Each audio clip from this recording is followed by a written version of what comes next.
सगळ्यांचं हार्दिक स्वागत आहे आपल्या यूट्यूब चॅनलवरती.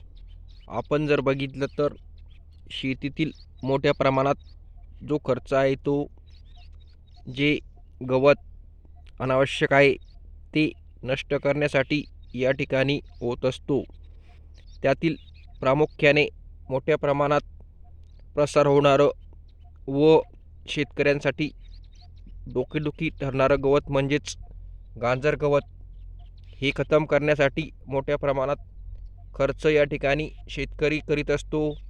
त्यानंतर आता हे अशा प्रकारचं चांदणी फुली असलेलं गवत सर्व जमीनवर व्यापक स्वरूपात वाढतं.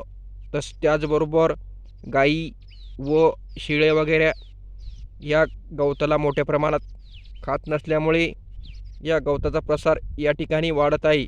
त्याचबरोबर गांजर गवत याला हे अशा प्रकारचं बीज जरी आलं तरी ते बीज प्रसार होऊन पुन्हा मोठ्या प्रमाणात या ठिकाणी शेतामध्ये गांजर गवत निघून येतं व ते अनेक प्रयोग करूनसुद्धा लवकरात लवकर या ठिकाणी नष्ट होत नाही. म्हणून हे 3-4 प्रकारचे जे गवत असतात ते शेतकऱ्यांसाठी डोकेदुखी ठरणारे गवत असतं. धन्यवाद.